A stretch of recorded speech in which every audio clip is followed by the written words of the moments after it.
पाकिस्तान के education system की हम कुछ बात कर लेते हैं। जामियात की दर्जाबंदी करने वाले आलमी इदारे QS ने साल 2026 की रैंकिंग जारी कर दी है, जिसके मुताबिक पाकिस्तान की कोई भी यूनिवर्सिटी अनफॉर्चुनेटली दुनिया की 350 बेहतरीन यूनिवर्सिटीज़ की फहरिस्त में जगह नहीं बना सकी है।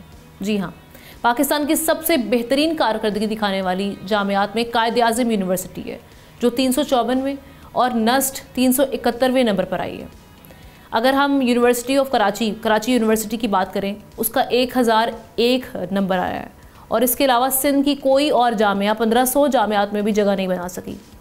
ये सूरत हाल कौम की इल्मी इस्तेदाद और इक्तसादी मुस्तकबिल और तरक्की के लिए ख़तरे की घंटी है। नाज़रीन, इससे निमटने के लिए क्या तालीमी बजट बढ़ाना होगा या कुछ और करना पड़ेगा? सबसे पहले चैलेंजेस हमें क्या दरपेश हैं, और साथ ही साथ हमारी तरजीहात क्या हैं, हम इतने पीछे क्यों रह गए हैं? इन सवालों का जवाब हम लेंगे। डॉक्टर फ़तेह मोहम्मद, एजुकेशन एक्सपर्ट, हमारे साथ मौजूद हैं। Thank you so much professor साहब।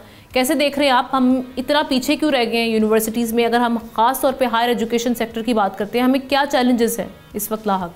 देखें, इसके लिए हमें उन यूनिवर्सिटीज़ को देखना होगा। अब आपने अगर लिस्ट देखी होगी तो अमेरिका टॉप पे है, 197 या तकरीबन 200 से ज़्यादा यूनिवर्सिटीज़ अमेरिका की हैं। उसके नंबर 2 पे UK फिर चाइना है। तो अब यकीनन जैसे आपने खुद ही बात की कि पाकिस्तान में 2% से ज़्यादा तालीमी बजट नहीं है, उसमें हायर एजुकेशन को कितना जाता है वो शायद 1% भी ना हो। पहली बात तो यकीनन बहुत इम्पोर्टेंट है कि जी फाइनेंशियल पोजीशन ऐसी नहीं है। जामियात के जो हालात हैं, और ख़ासतौर पर जैसे आपने सिंध में कहा, यकीनन ये तरजीहात में शामिल नहीं है। पाकिस्तान के क़याम से लेके आज तक तालीम या सेहत जो है वो पाकिस्तान की कभी भी प्रायोरिटी नहीं है।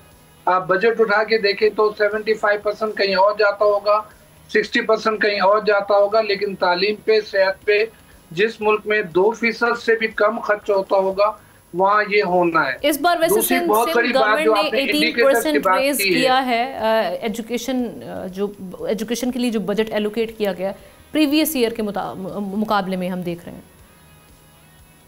जी, तो इसके अलावा जब आप इंडिकेटर्स की बात करते हैं, यकीनन अगर आप जामियात की सिचुएशन को देखें तो पहली बात तो ये कि जितना पैसा है या तो वो तनख्वाहों में चला जाता है या पेंशन में चला जाता है।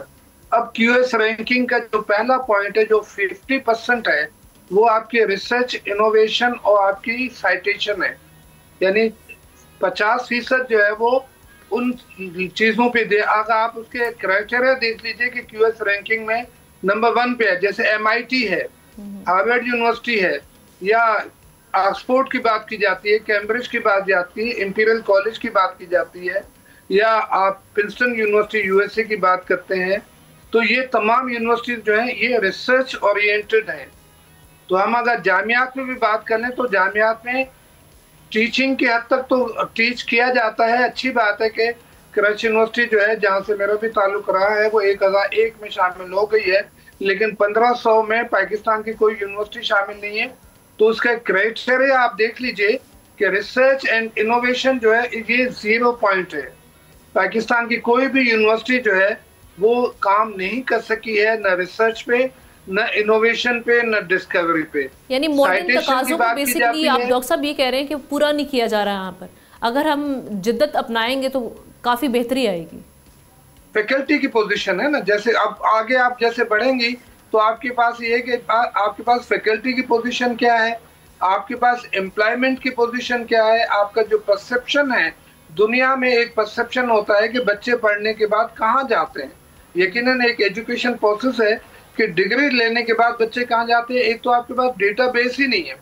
कराची यूनिवर्सिटी से भी पूछ लीजिए कि 40-50 हज़ार बच्चे हम निकालते हैं, वो बच्चे डिग्री लेने के बाद कहाँ जाते हैं, कोई डेटाबेस नहीं है।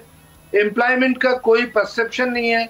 यूनिवर्सिटीज़ की जो सिचुएशन है उसमें जो पॉलिटिकल इंटरवेंशन है 15-20 साल से सिंध में जो कुछ हो रहा है, जो इंतहाई अफसोस के साथ मैं वाइस चांसलर रहा हूँ, मुझे ज़ाती तौर पे इसके सब्सक्राइब करें और बेल दबाएं ताकि कोई खबर रह न जाए।